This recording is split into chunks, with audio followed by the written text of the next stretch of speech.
Ladies and gentlemen, good morning. We are here for day 2. You have been here for day 2 already. You have seen the innovation marketplace. I was talking to a lady outside last night, and she asked me, what is it with those cocoa people? They seem so incredibly switched on, they seem so engaged, they seem so genuinely interested about what we're talking about. And I thought, yeah, she's right. I guess you get used to it if you're in the sector for a while, but it is really, truly quite remarkable. My favorite ones, I think, are the little spontaneous circle that you constantly see pop up here in the Grand Ballroom. That for some people get together and they discuss some topic spontaneously. And yeah, so the day seems to be working. Welcome again. We have quite a program lined up for you today. I have a very special announcement to make before that. I have a phone which is not mine. It has pink candy as a screensaver, and if it's yours, you can come get it here later after the meeting. Other than that, I have another few household announcements to make. Please do keep that social media vibe going. You should all have installed the app by now, so I'm not going to go into detailed instructions. It's called Cvents. Use it. It has a program. It's up to date. It's entirely correct. Day 2 is always even better than day 1. Use it to find each other.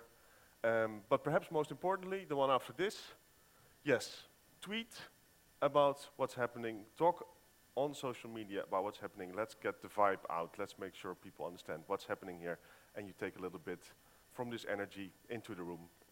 Sorry, from the room into the world outside. Okay, so program today. We start off with an eminent speaker. Then we have a perspective from different sides of the world. We have a perspective from Indonesia. We have a perspective later on from the US. We have some excellent breakouts. It should be, again, a great day. But first of all, may I ask Ms. Tricia Brannigan, Chief Procurement Officer of Hershey, to kick us off, please. And of course, give her a warm applause.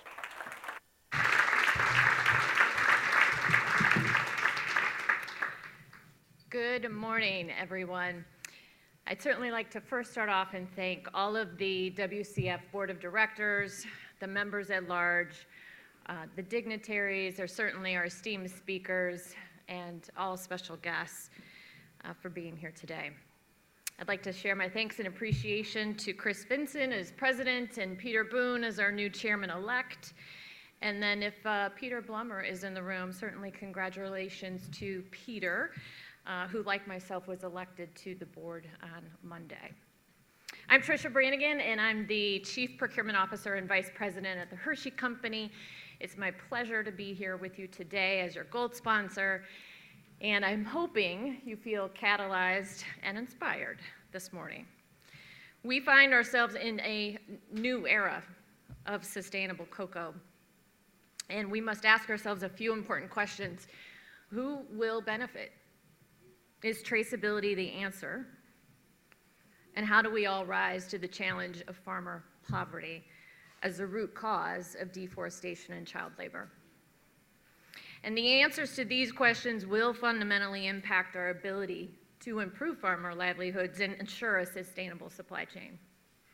And it's clear we need collaboration by all stakeholders, and we need that system thinking to address these issues and make a positive impact. So with both the cocoa industry and the world changed forever by COVID and the war in Ukraine, it will take all actors to find meaningful solutions. So do this with me. Look to your left, look to your right, beside you, behind you, and in front of you. And we stand here today together, and I'd like to reintroduce you to the Hershey Company, exploring our 4 C's of credibility, competence, commitment, and collaboration. So let me first start with our credibility. Over 125 years ago, our founder, Milton Hershey, made a promise, and today we refer to this as our shared goodness promise. Milton Hershey was the original purpose-driven entrepreneur who linked the success of the company, and it's still linked today, by the way, to supporting children in need. And he did so by donating the entirety of his earnings to create and maintain in perpetuity a school for underprivileged children. And so we have a long tradition of putting people first. This is in our DNA as a company. And we're certainly doing that through forming partnerships that keep families and their children nourished so they may learn, grow, and thrive. So today we carry on our founder's legacy by doing well, by doing good. And second is our competence. Our sustainability competence has been built through core initiatives that have helped us listen, learn, and develop a better understanding of the challenges that confront us all. We're among the founding members of the World Cocoa Foundation, and we've participated actively for over 20 years. We, the industry, farmers, governments, civil society, make up a relatively small family. And it's clear to me that everyone knows everyone as a relatively newcomer to the cocoa sector. But as in all families, we sometimes have our quabbles. We sometimes have our disagreements. But we increasingly understand that no single member of this family has all the solutions to the problems. And at Hershey, we are proud of the significant contributions and impact that we've made to date. And there is more to do to address farmer incomes, child labor, and deforestation. And we agree with others who presented yesterday and so passionately described that competence and continuous improvement is derived from listening, learning, and sharing. So third is commitment. We are committed to responsibly sourcing cocoa. Okay, what does that mean? Well, without cocoa, there is no chocolate. And without chocolate, it's certainly hard to imagine Hershey. We provide customers and consumers, millions of people around the world, joy and a simple pleasure. And we are a catalyst to invest in and grow a market whereby sustainable cocoa can be enjoyed for generations to come. So our Cocoa for Good strategy is focused on the systemic, social, and environmental challenges in cocoa communities. It aims to create a resilient future and is the cornerstone to our responsible sourcing approach.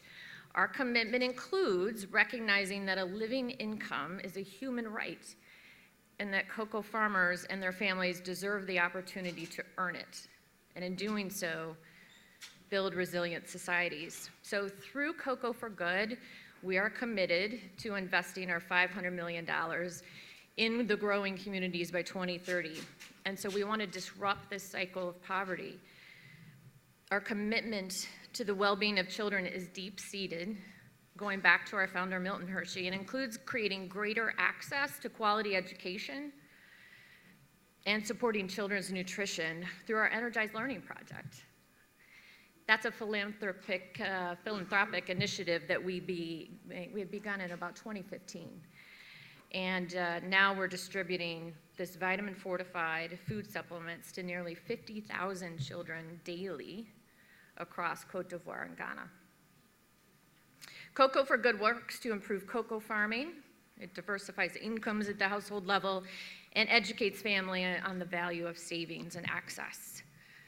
I had the opportunity to see this in action. It was amazing during a recent trip to a village in rural Cote d'Ivoire, and it was just heartwarming. It was heartwarming to see the children in their new school, which was built by Hershey, ICI, and Barry Callebaut. We heard from women directly their positive experiences and income generation gained by having access to loans through our village savings and loans programs. And we heard firsthand from farmers their pride, their joy in growing cocoa, and the challenges faced when choosing between income for their family or mitigating the spread of swollen shoot virus by cutting down their trees, their livelihood. Hershey's Cocoa for Good strategy includes a commitment to increase transparency. So let me share some of those results. Specific to Cote d'Ivoire and Ghana, we've committed to achieving 100% visibility into the farmer groups from which we source. At the end of last year, we were 68%. We aim for 100% of farmers to be covered by CLMRS. We reached 62% last year. And finally, we're striving for 100% of farms to be polygon mapped to improve traceability and monitor deforestation. And at the end of last year, we were 46%. We have more work to do, and we're working on it. And knowing that poverty is at the root of deforestation and child labor, we provided income improvement to more than 90,000 farmers last year. This helped them achieve independent verification of their cocoa in compliance with credibility, sustainability standards, all the things that we've been asking for, right? And it results in more pay at the end of the day to the farmers for their harvests. We're also supporting incomes through the creation of farm development plans and income diversification, which is incredibly important. In 2021, Hershey supported CLMRS systems that covered nearly 103,000 children. And we know that will grow considerably in the next 3 years. But at my heart, I'm really, really loving the great work of the 200 village savings and loan associations. These groups are incredibly powerful. They're often led by women. They're changing communities, they're changing lives. And they're having an impact by creating a virtuous cycle of saving and investing. So finally, our final C is collaboration. We, Hershey, and the entire sector know that not one company, and nor even the industry as a whole, acting alone, has all the answers. So no one can alone succeed in solving these challenges in cocoa, but together we can have a greater impact. So inside our company, we put this concept of collaboration to practice by adopting a one-team approach. Sourcing and sustainability are just one team. There's one thing to do. And that one thing is cocoa. Our senior-most executives are engaged. We make all of our work very transparent, and that also helps define and set the direction long-term for our company. And we've just refreshed our 10-year plan, and sustainability is very much part of that. So while each of us are responsible for doing our part to build transparency and drive impact, Hershey firmly believes the cocoa sector's challenges can only be solved through this fourth C, collaboration. And we've got to emphasize scale. We've got to get scale. We've got to get efficiency. We have to avoid the duplication that we're doing across companies. And that will get greater impact for the industry and certainly impact within and outside our individual supply chains. So we are proud to partner with some of our peers, many are in the room, and other important stakeholders, including government and civil society, and a wide range of initiatives.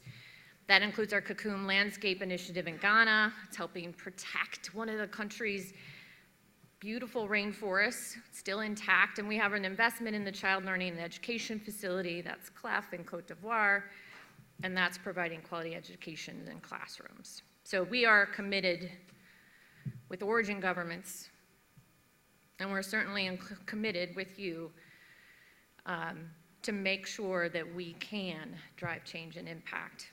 The Cote d'Ivoire Ghana Cocoa Initiative and the collaborative process that it launched on July 8th with industry will be an important way to explore the sector's challenges. So in conclusion, this partnership meeting, since its inception over 20 years ago, it has served as a key platform for convening all actors in the cocoa sector. And it's just as important now as ever that we do so. So I challenge us all to turn to your left, and turn to your right, look behind you and look in front of you. This needs to be more than an annual partnership conversation. It's a year-round daily imperative. So we stand ready to create positive change, collaborate for highest impact, and ensure cocoa for good. And you may be familiar with the proverb, and I'll end on this. If you want to run fast, run alone. But if you want to run far, and we do, then let's run together. Thank you.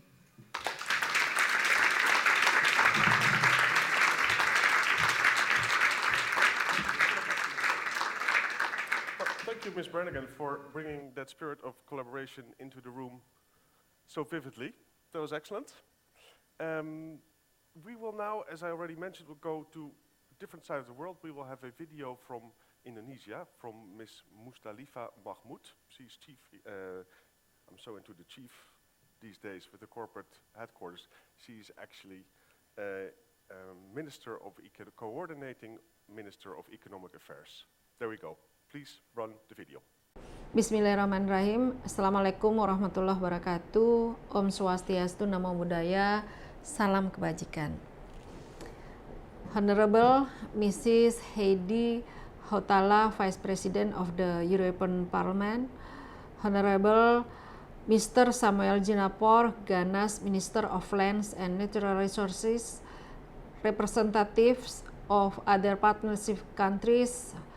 Honorable speakers, distinguished participants, ladies and gentlemen. Good morning from Jakarta to all of you. I want to express my sincere gratitude to have the opportunity to give the keynote speech as the representative of the Government of Indonesia in the World Cocoa Foundation Partnership Meeting in 2022.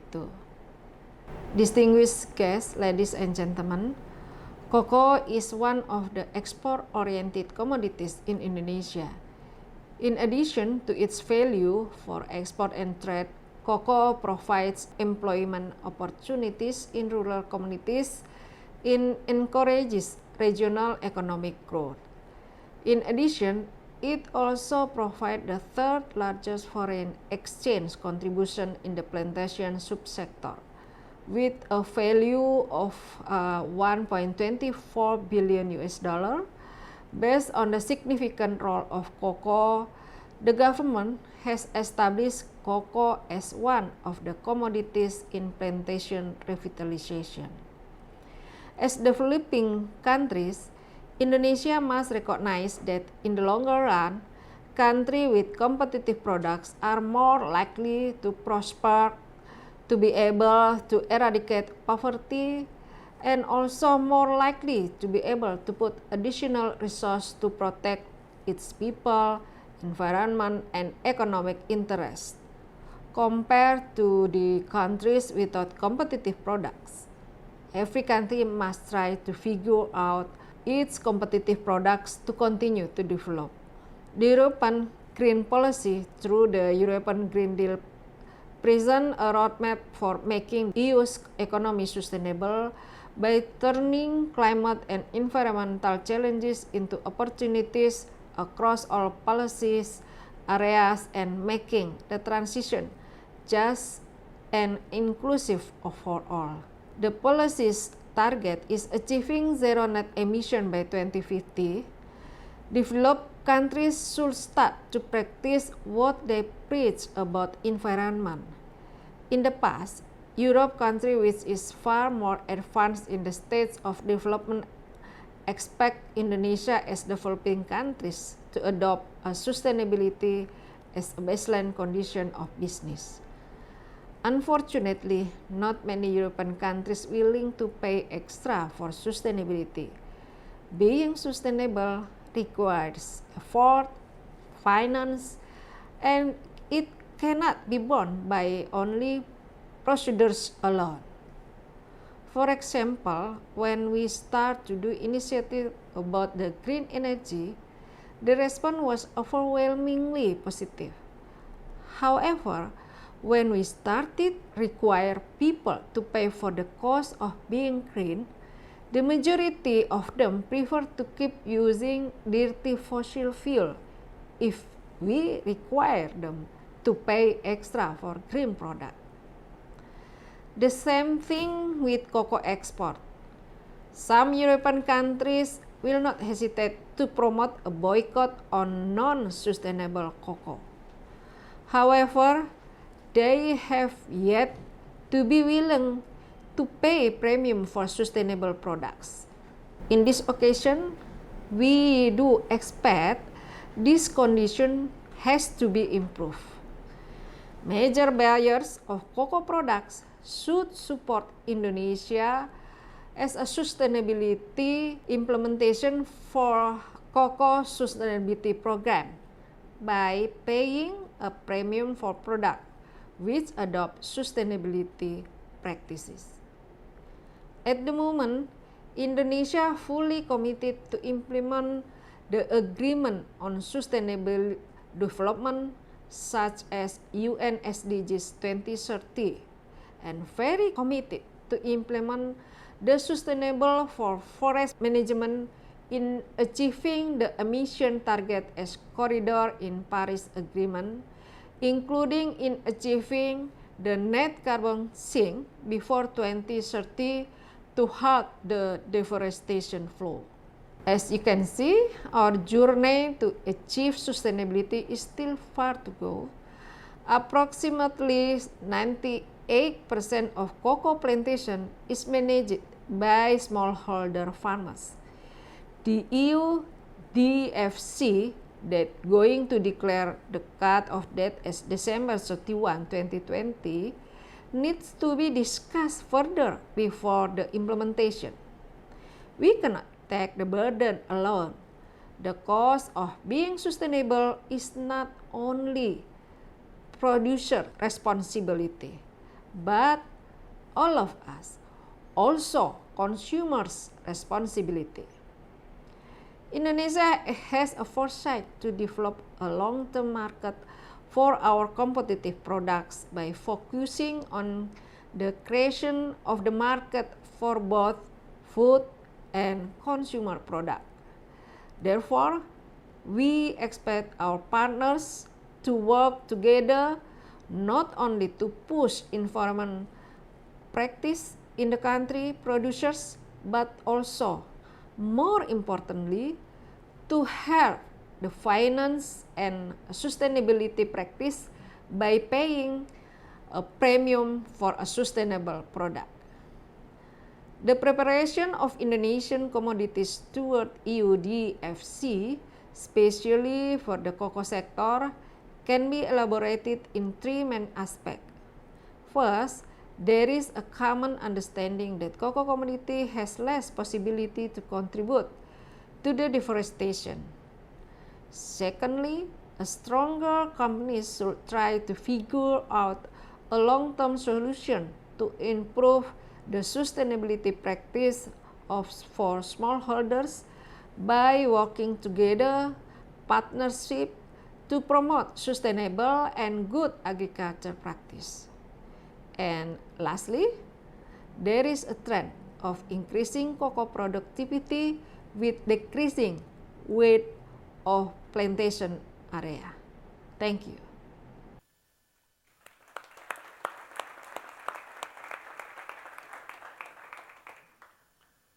It's quite interesting actually what's going on in Indonesia. The government is, she didn't mention it in the video, but is really also itself investing rather significantly. And some very encouraging numbers coming from there in terms of productivity increase that she was referring to. It seems that cocoa is really on the rise in Indonesia, which it has not been for a while. So interesting contribution also. We will now move on to one of the, if not the landmark program in cocoa over the past years. You will all have talked about it if you were not already part of it. So this is no doubt a panel that you are all quite looking forward to. I have the privilege to introduce what is in a sector where everything is always changing. There's one thing that remains constant. Ladies and gentlemen, Ethan Budiansky.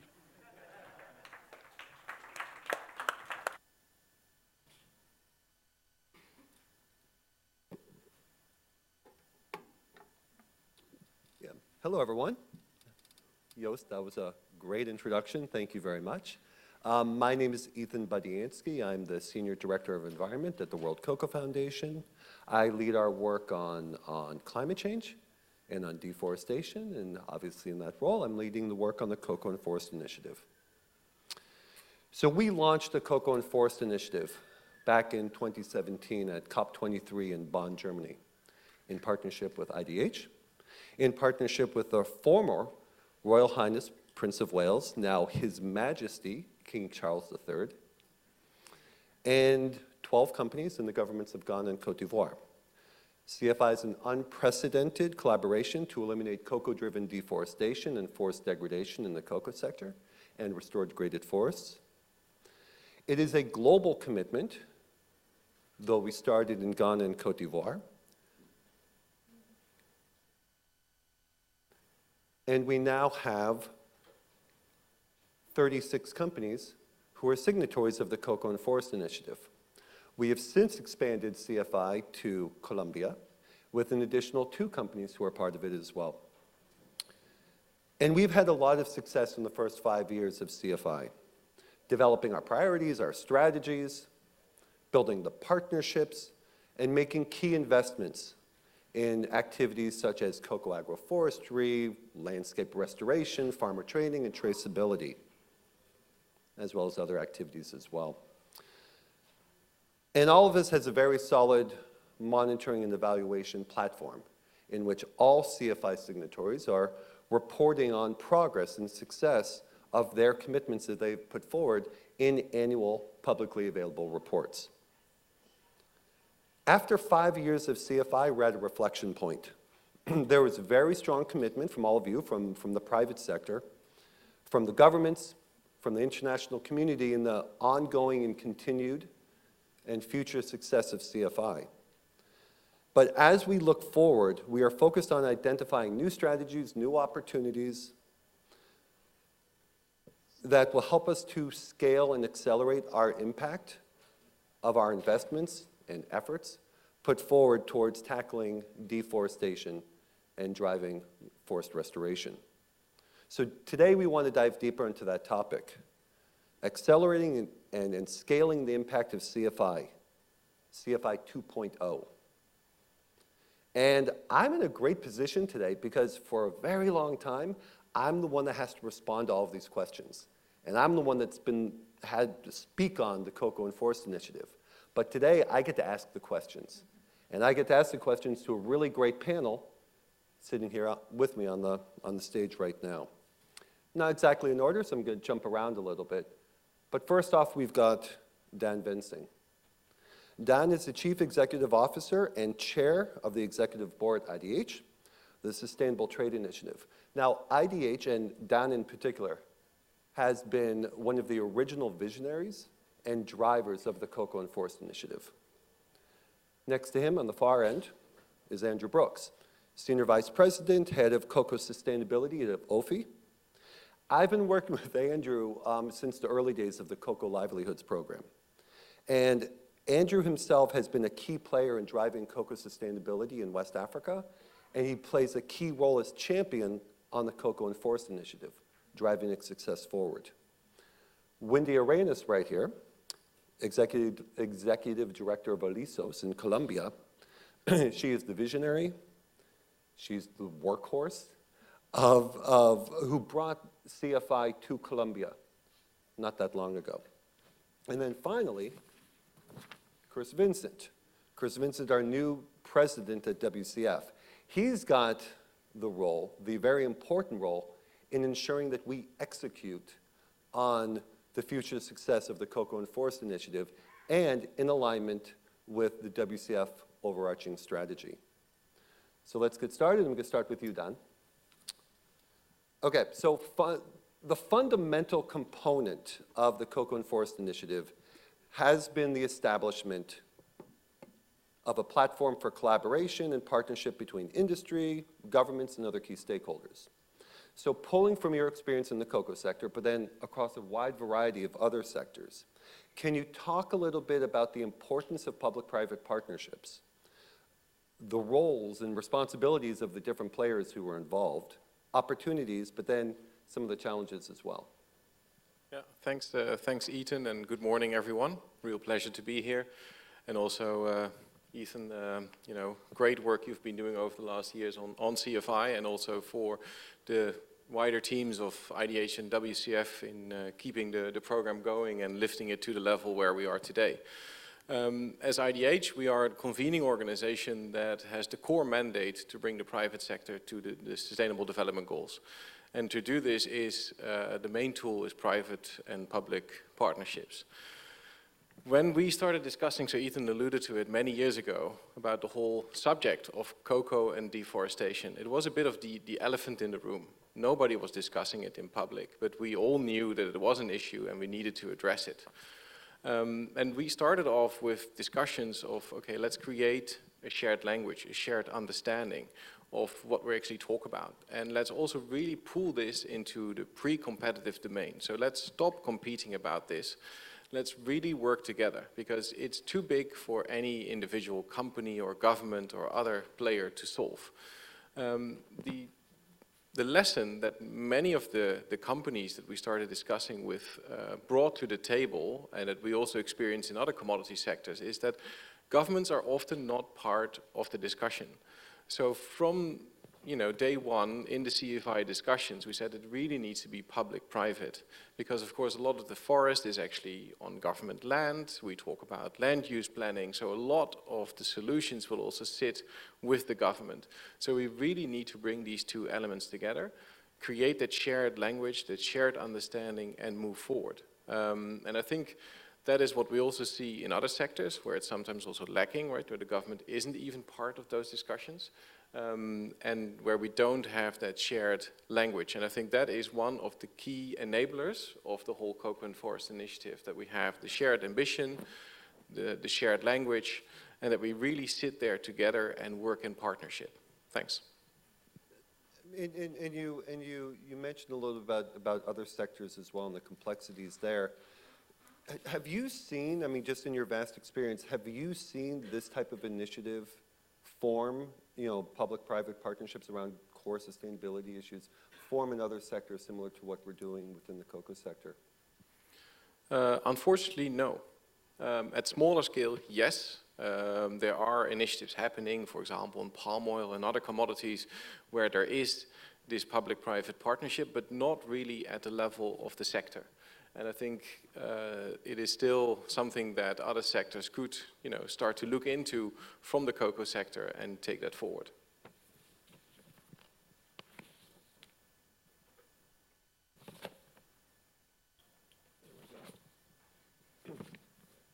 So, Chris, over to you. Especially looking at the perspective from WCF, from the cocoa industry, what, in your opinion, makes CFI such a unique platform for collaboration, right? And if you can reflect on for a moment, how do you see this type of public-private collaboration, working directly with the governments, working with the external stakeholders, in this case around deforestation, being a model for new and up-and-coming efforts on core sustainability issues? I think the key thing that stands out, and so the model that we're looking at going forward, is that all collaborative programs have to have three legs to the stool. So, as Dan mentioned, you have to have governments at the table, you have to have companies, and you have to have external funders. And I'll talk more about sort of how they all interlink in a second. But the key thing that stands out to me, being relatively new, is we have 36 companies in a room, and so when I pick up on the history of WCF and the programs, we learned from the previous program, Cocoa Action, that without government, it's very difficult to achieve the objectives that you set for a program. But what we vitally learned through that program was the process of getting companies to talk pre-competitively, and I think it's easy to lose sight of. That was a major step. Our companies compete. That's what companies do. So it was the first time that people were in the room talking about these issues. And within CFI, what's clear that over the last 5 years is this is a genuine collaboration. And it's really, I think, particularly disappointing on this panel, where we have genuine partnerships with the relationships and the ministries and the individuals and the staff in the ministries that are relevant, deep relationships with a number of people in a number of ministries. So I think CFI, that's what really stands out to me with CFI, is it is a working partnership. And what's interesting when I look at the presentations that the team put together, when it's the slide of what have we achieved, what is the slide of what do we need to do better, The headings are the same. So we just need to make more progress in the areas that we've done. And those are progress in collaboration, in reporting, in M&E. And so if we look at something like M&E, what we're looking at now is we need to focus more on impact M&E. And you sort of think, oh, well, why weren't we doing that before? Well, when we started, there was no M&E. There was no alignment between companies. We weren't all reporting on the same things. So it's fantastic that we are now reporting on the same things. Now we're just improving to another level and real impact metrics. So CFI is really poised after 5 years. It's a natural period of reflection to make it even better. But we've done, it's done great things in the 5 years so far. Do you want to talk about collaborative programs in general now? Yeah? So I think that if we extrapolate that into the model going forward, I think so if we start with the companies first, and if I look at it as, so we want to create a collaborative program to address the other two issues. So we want one to address child labour, and that will probably be the next thing we focus on, and then obviously the living income piece. So if we need all three participants, what do we need to get all three participants involved? So if we start from the companies first, it's very easy. I think when we talk about companies programs, and hopefully you'll have seen this from a number of the speakers in around this conference, it sounds a bit faceless. But when you actually talk to the people who work on these programs, these are really passionate people who believe in their programs, they've designed them, they're doing the hard yards trying to implement them. And we've got to put together a program that justifies why the investment that could go into their own program that they own and love, this program creates something better. So a program has to do something that a company can't do for itself. And one of the things we can do is we can bring additional funding to the table, and we can deliver scale. And we need to deliver systemic change. So we need the two other pieces of the puzzle. So when we look at a funder, what does a funder look at? So firstly, it has to meet their mandate, deforestation, child labour, living income, meets funders' mandates. Two things they really look for. One is the public-private partnership piece. They want to be leveraging the private capital. So the companies are critical to the funders. And we also have to be very focused on additionality. There is no more, if I can call it this way, there's no more free money. The funder has to believe that they contribute something other than just the raw dollar check. So we need to provide additionality. And if we have those two pieces, we can then engage with the government on the systemic change. So we bring to the companies both scale and systemic change. And a lot of the systemic change isn't a case of governments didn't want to do this before, they simply didn't have the money to do it. Whether that is infrastructure or even as simple as infrastructure, where it's clear we want them to build a road, we want them to build facilities, that's clear.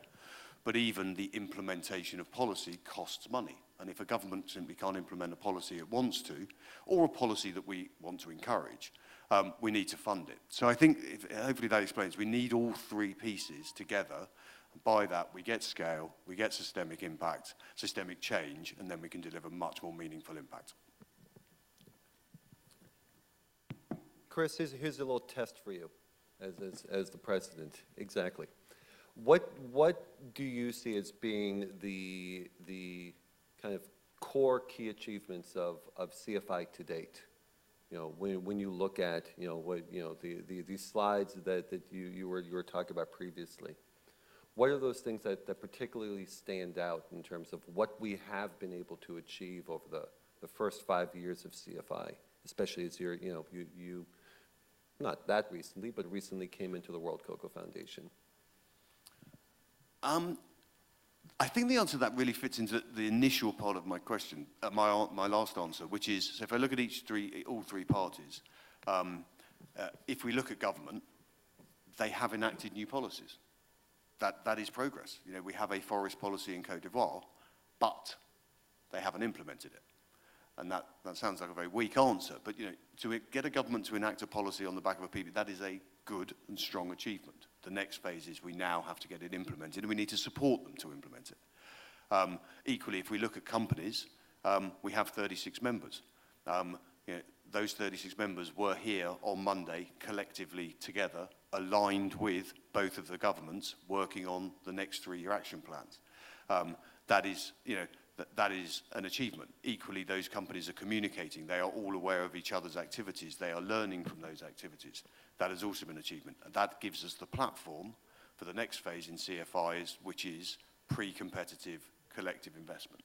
that gives us the platform to move, and we've done a lot of work in this direction, to actually deliver a landscape approach. So I sort of see a landscape approach as a mini collaborative program, only in terms of size, 5, 6, 7 companies with the government involvement, with external funding, with specific objectives in a particular area.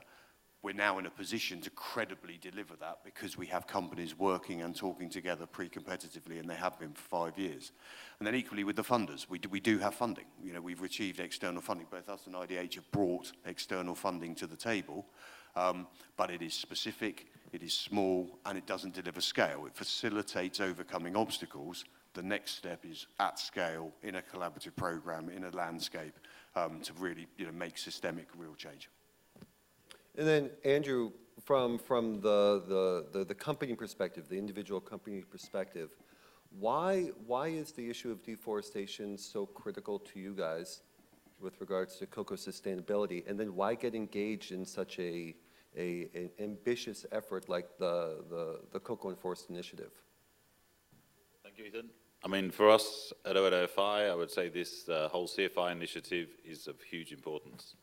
And why is that? It's really because we look at agriculture and we look at land use change, and we can see there are huge contributing factors to the disturbing the peaceful life of a farmer. As you've all seen, the floods that are coming, and that's causing huge disarray to a farmer, and that's disrupting his life. Therefore, we need to be able to put in programs today to really work with the farmers, to be able to train them, to be able to make them more resilient, to really counter these issues that they're facing. Coupled with that, we know we have the disruptive environment of huge immigration coming in from Burkina Faso into Côte d'Ivoire, into northern Côte d'Ivoire and West Africa. And that is further destabilizing the environment, causing obviously, these immigrants coming in. Unfortunately, the forests are not protected as they should be, and that's causing further deforestation, further disruption. And we really need we see this CFI as a platform to really enable the farmers to be much more resilient, to really provide them with the tools that they have and the capacity and the training to overcome that and to improve their livelihoods. OFI, along with the other 35 CFI companies, have been making pretty significant investments over the past 5 years. And you've action plans, and you've been reporting on your progress so far.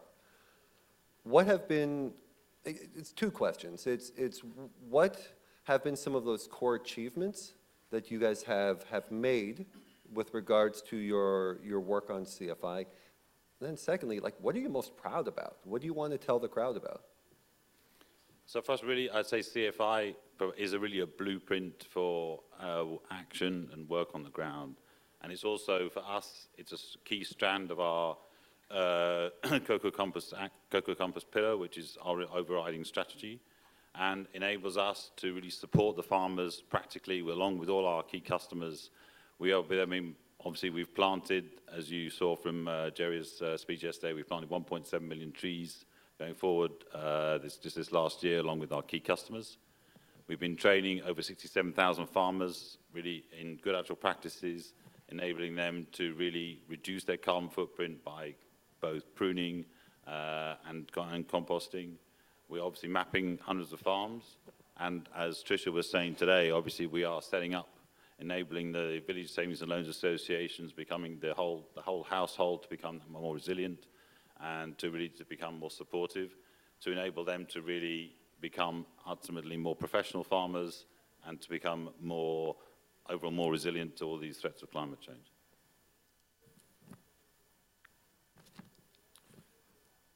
Wendy, CFI is hard. CFI is complex. It is quite a complicated partnership and negotiation and building alignment and convening that we first launched in Côte d'Ivoire and Ghana in response to this real concern and an ongoing deforestation in the cocoa sector. So an effort of eliminating deforestation, restoring degraded land, and building those partnerships with the government and with other stakeholders to do that. It's a different situation in Colombia. of course. What was the motivation for bringing, on the one hand, such a complicated, you know, I don't want to scare people away, but you know, a new way of addressing public-private partnerships to Colombia for, and that's number one. What's the vision for bringing CFI there in the first place, and what are those core issues that you're dealing with within Colombia? Well, first of all, thank you for inviting me into this panel and bringing Latin America to the floor. Cocoa is grown in all tropical countries, and Latin America is a region where cocoa is starting to grow. In Colombia in 2016, we signed the peace agreement. Peace agreement that wanted to bring one of the largest guerrilla movement in place, and that peace agreement involved the possibility of bringing development in areas where the conflict took place. Those areas are mainly where our forests live today. And the Amazon region is one of those big areas in Colombia where the conflict and the implementation of the peace agreement would take place. So for Colombia, we started to identify which would be those economic alternatives that would bring peace and implement the peace agreement, but also protect our forests and our strategic ecosystems. And cocoa emerged. As you all know, Colombia is producing cocoa, a consumer of cocoa. And so once we identified cocoa as a strategy, we decided to make a commitment as a country that in these new areas of cocoa, we would commit to deforestation free and bring the positive impact that cocoa in agroforestry can bring to areas that have been deforested by other motors or drivers of deforestation and start to restore our forest, where actually is where the cocoa tree comes from. So our commitment, and we had the chance to start to say to the world and the global market, Colombia is committed to deforestation free and bring the restorative aspect of cocoa. Cocoa has a very positive impact on land, and land use that has been transforming land use. Cocoa in agroforestry is really an alternative. And of course, we export little, but the potential new areas will be for exportation. So it will be fine flavor and special cocoa. So we decided to send also a message to the market, to the global market, that we're also committed to the new tendency of a sustainable cocoa.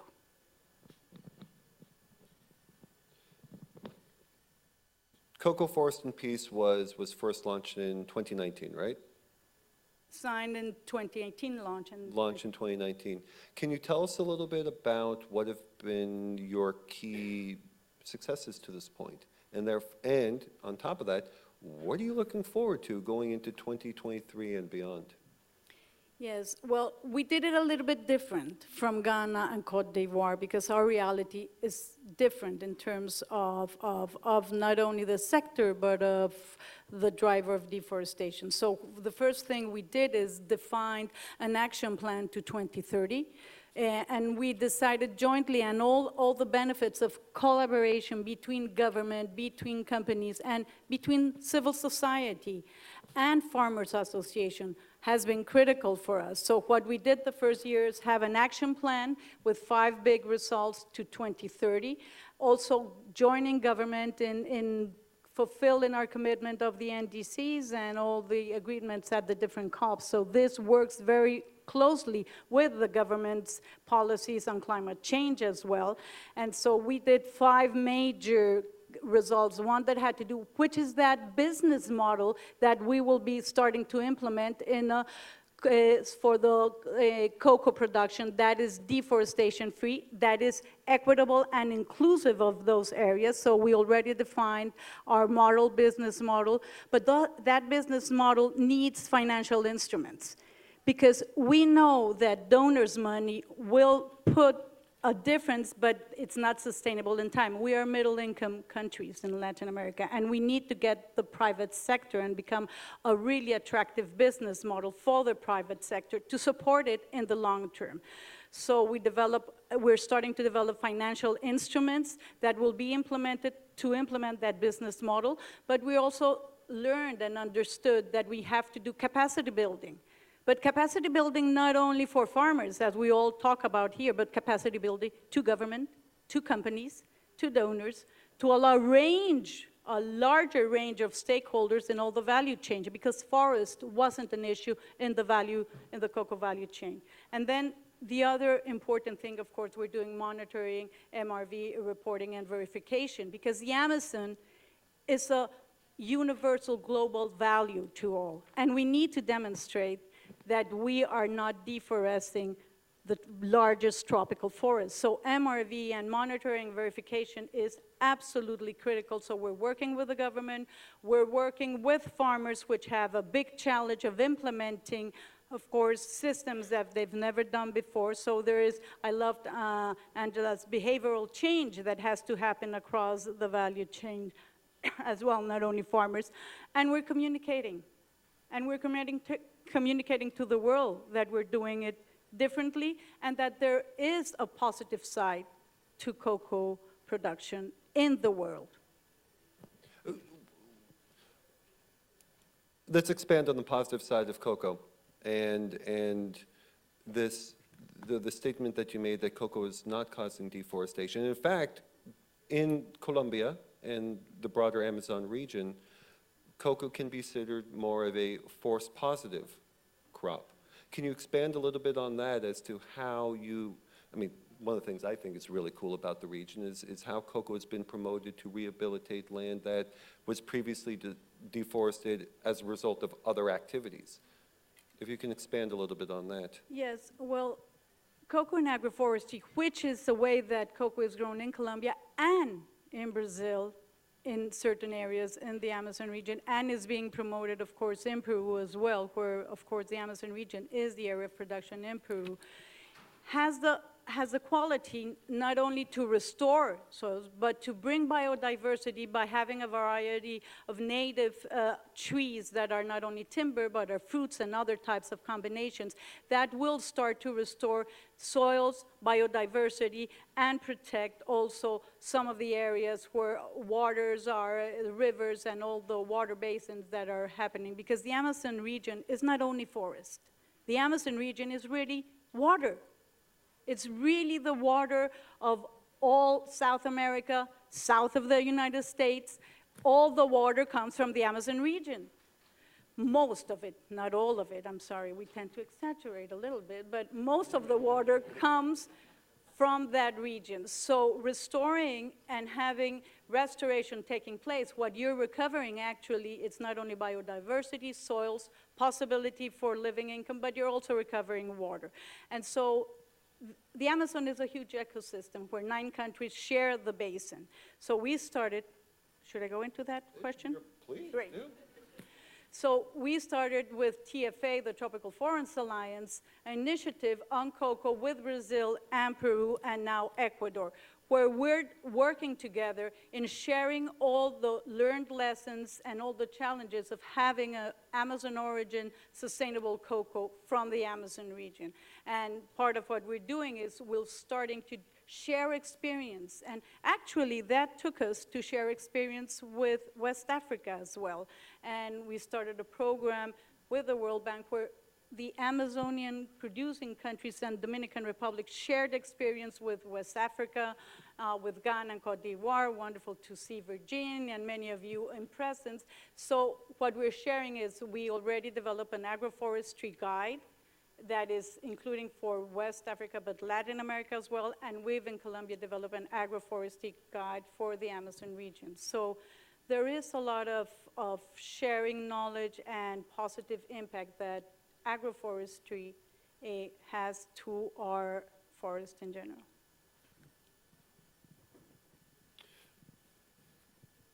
Dan, so jumping back over to, well, Wendy built the bridge back over to West Africa. Let's keep on going in that direction. So we have made a lot of progress in CFI in the first 5 years, and just some of the numbers, I didn't put them up on the screen, but some of the numbers, you know, since 2017, companies have distributed about 24 million trees for the promotion of cocoa agroforestry and landscape restoration.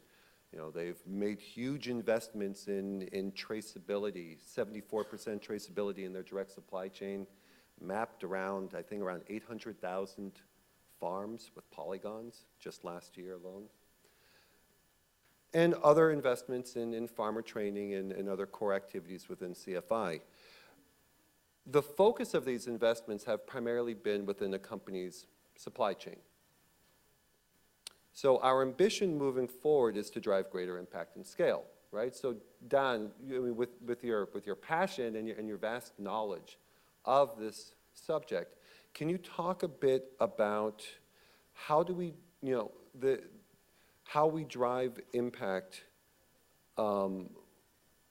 within the supply chain versus promoting landscape level approaches, and what you've seen in the cocoa sector and in other sectors as well? Yeah, thanks, Ethan. And Chris already, of course, alluded to it, that we really see the landscape approach as central to the next phase of the whole Cocoa and Forest initiative. And if I go back those 5-6 years when we started talking about actually the subject of deforestation in the cocoa sector, it started in one of the landscapes programs that we run in Côte d'Ivoire, where we were discussing the subject of deforestation, and then many of the companies there said, well, that's great, but we can't just get it to succeed if we try it here, because we need to get the national governments in and we need to get our headquarters in. And that is why, and at the same time, basically, WCF has had the same discussions with its membership. And that's why we teamed up, and also with the ISU, to bring this subject really to the headquarters and to the national level of countries. And that's where we've been focused most of the last couple of years in getting that done. And now, it's interestingly enough, we go back to those landscapes again, but with the right enabling environment, with the right commitments from company, from government, but also from civil society to really make it work. So I think it took a while, but we're getting there. And one of the achievements, I think, and of course, we're still studying the data, but it really looks like that over those years, deforestation in Ghana and Côte d'Ivoire is actually going down. So I think that's also good to be noted, and one of the contributions of the whole CFI. In a landscape approach, to your point, Ethan, it's not one sector. Right? We really then have to bring all the different stakeholders together, no matter what sector they represent, or and not only the sectors, but also really all the land users and the owners of the land, and then come up with a shared vision of how do we want to develop that landscape, and how do the people that live in that landscape and call it home want to develop that area, and how do we then strike a balance between production, various commodities, cash crops, food crops, you name it. Protection, which is protection of the forest and restoration thereof. And inclusion, which is all to do also with access to markets, access to finance, land title, tree title, that entire component. And again, you see that if you talk about these elements, you really need that public-private partnership to work. And our experience around the world in driving these kind of processes is that they take time.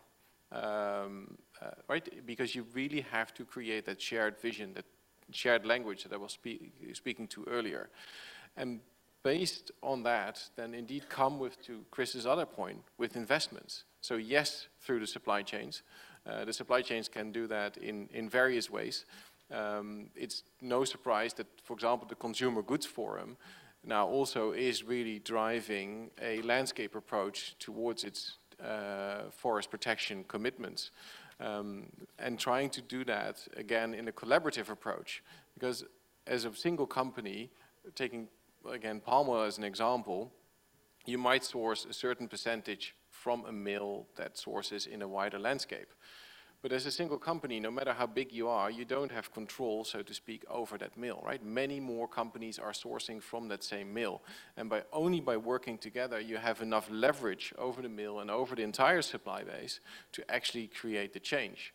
At the same time, it's also helping investors to come in, because not by looking at a single farm or a single plantation or a single sector, but looking at the subset plus creating the enabling environment de-risks the investors to actually step into still quite a scary subject of smallholder agriculture, of preventing deforestation and driving restoration.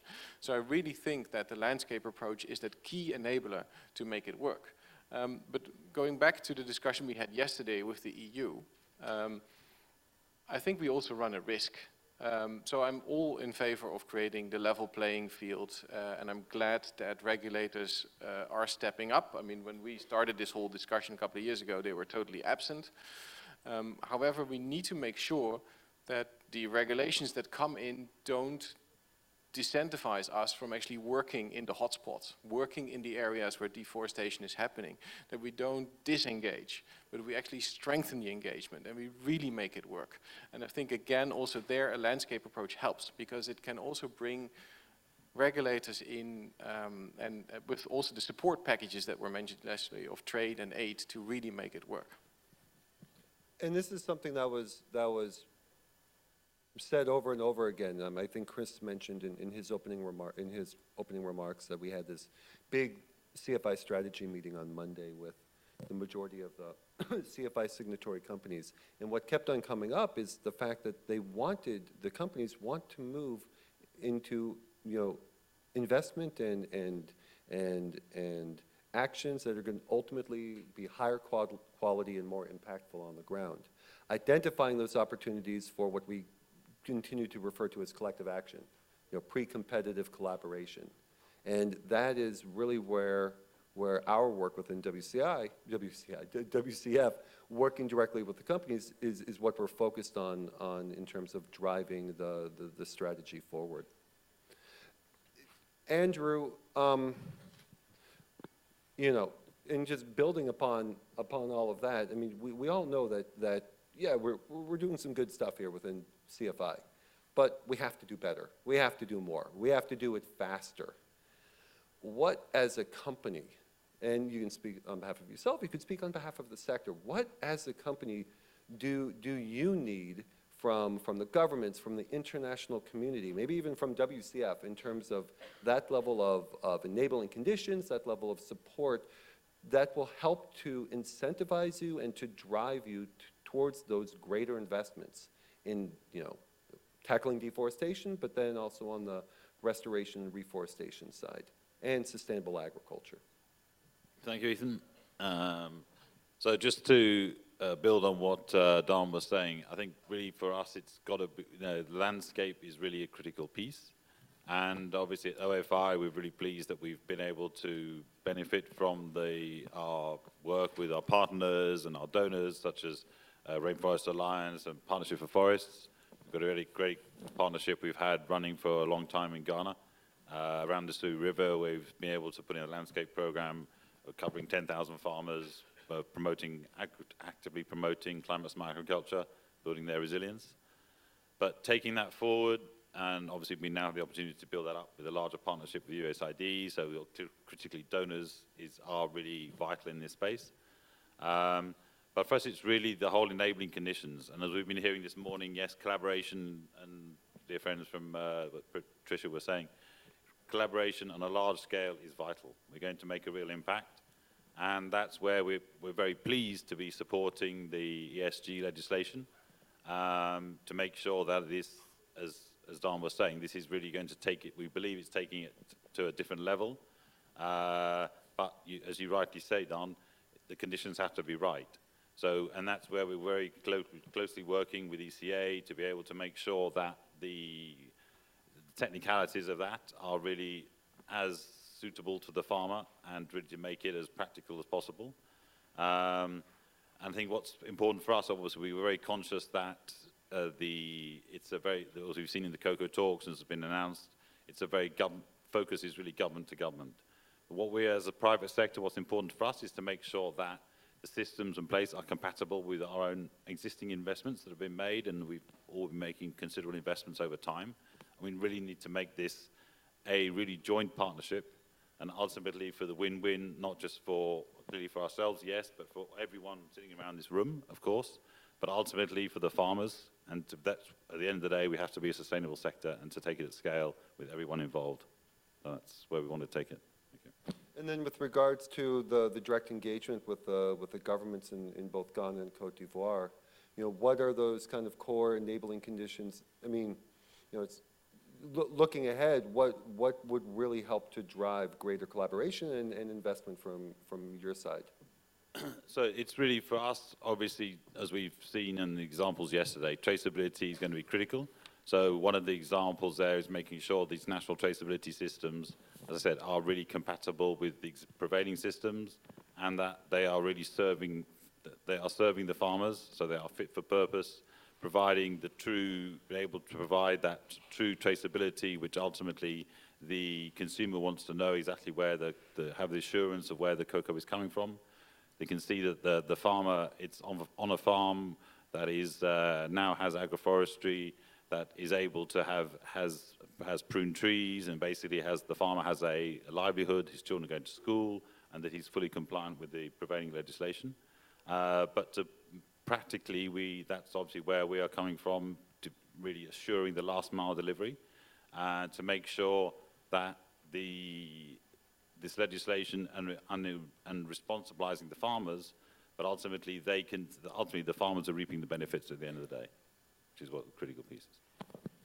Well, one of those areas around enabling conditions that we have, in our collaboration with the companies and in collaboration with everyone else, is one of the key areas of enabling conditions and collaboration is getting a better understanding as to who is doing what where in the cocoa space that will allow us to better facilitate our journey or ambition for greater collaboration and collective action.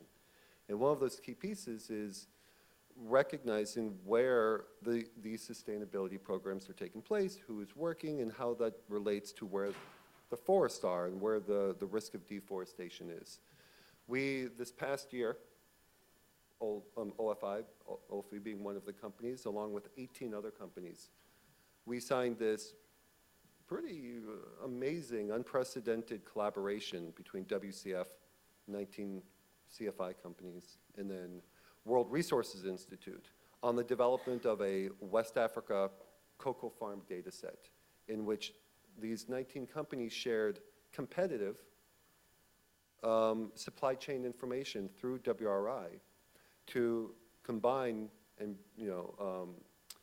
aggregate into one data set that will allow us to better prioritize where we want to be putting our efforts. We're developing risk analyses as well as a deforestation risk assessment that will help us to identify where are those remaining forests, where is the highest risk of deforestation, and at the same time understanding, where are the opportunities to build that level of collective action across companies.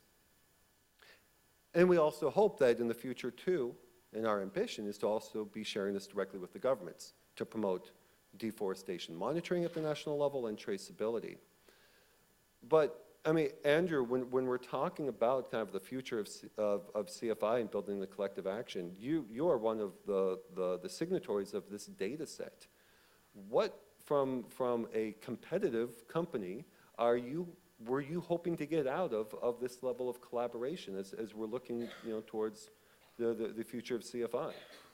Yeah, so for us, why we signed it, obviously, clearly, as everyone in the room and all the companies, we've made huge investments. Obviously, as we said, we're mapping all our farms.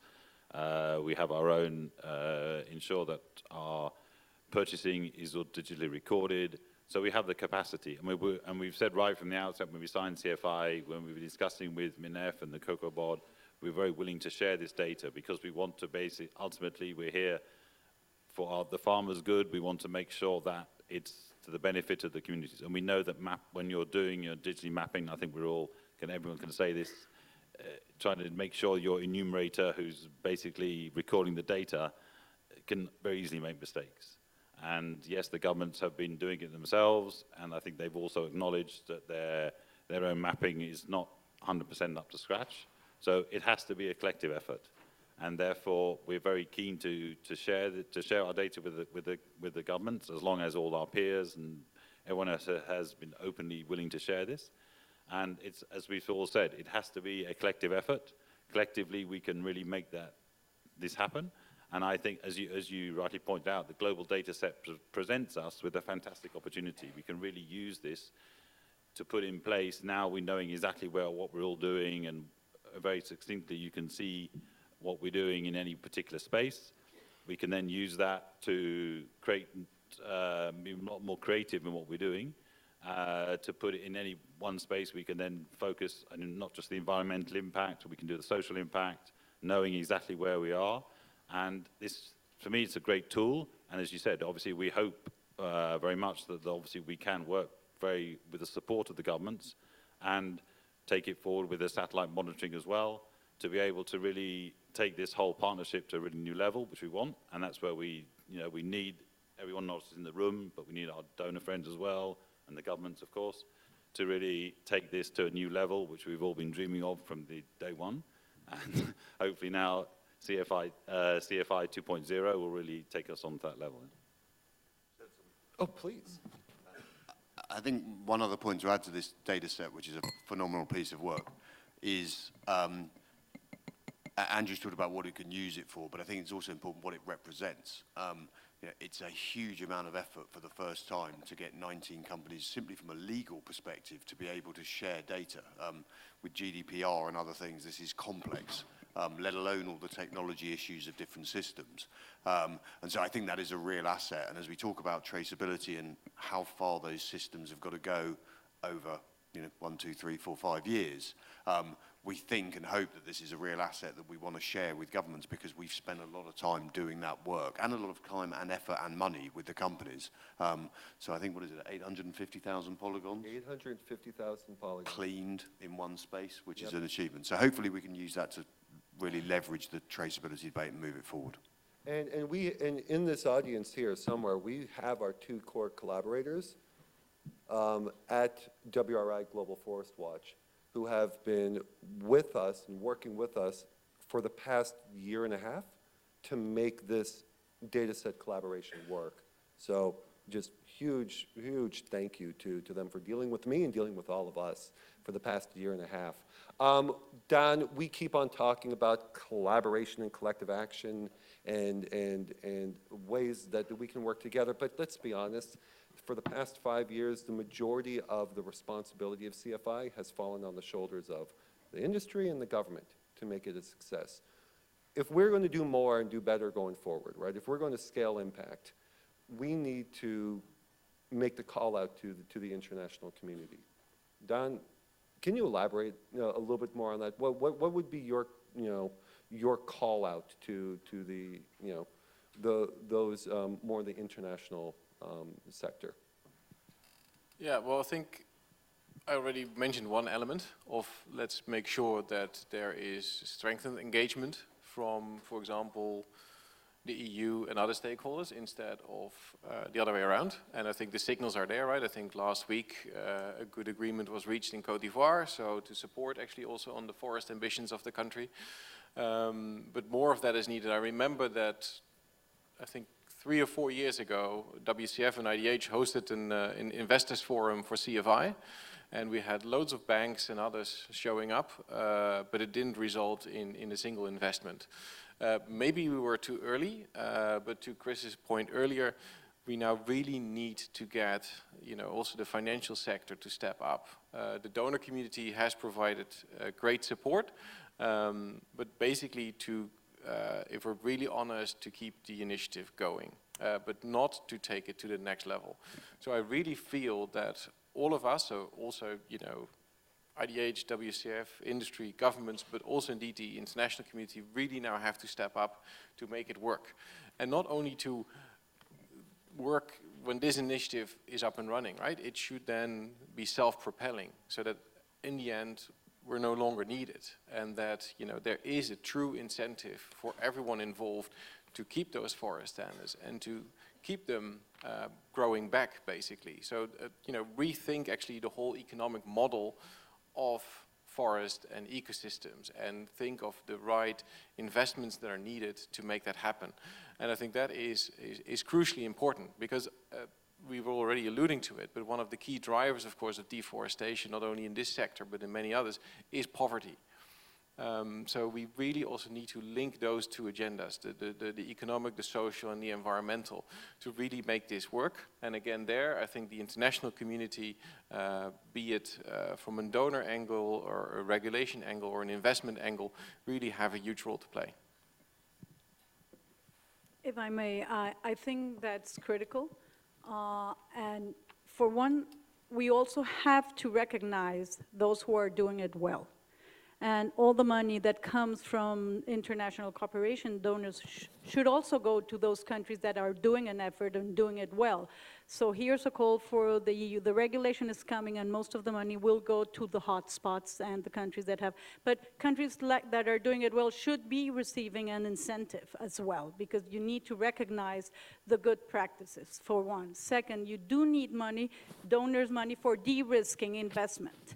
So if we are talking about going to the next stage, as Dan, you have mentioned, and we want to have impact investment or whatever investment we need, we can start channeling also to those financial instruments that will de-risk other investments. And of course, we do have the possibility of carbon as an additionality, but we also have other additionalities that we can start working. And now that all countries are going to the COP, and that's something that should be mentioned much stronger in the de-risking monies for banking and financial instruments, either payment for pago por servicios ambientales, payments for environmental services, I'm sorry, and because we want to move from being just donor receivers money to start moving into really entrepreneur and productive. We want our farmers, our countries that produce to become much more empresarios, businessmen. Yes, no, but it's not entrepreneur, it's different. Empresarios is different than emprendedor. So we want to have really business company, associations, farmers, and I think here is another issue. To tackle down those resources, we really need to get involved to the basis. We have, one of the biggest questions is, we design, we know because I'm on the other side, but they designed these mechanisms to bring money, and then tackle it down is very difficult. And then making that money implemented on the ground is very difficult, and sometimes the decisions of what is needed is done not taking into consideration association farmers, and I think that is really critical for the instruments really to work. And Wendy, you brought up one of another key point that we could spend an entire day or an entire workshop talking about, which is building and reinforcing that link and harmonized approach and best practices between carbon emissions reductions, accounting reductions, with the work that we're trying to do within WCF, and in particular the work that we're doing on the Cocoa&Forests initiative.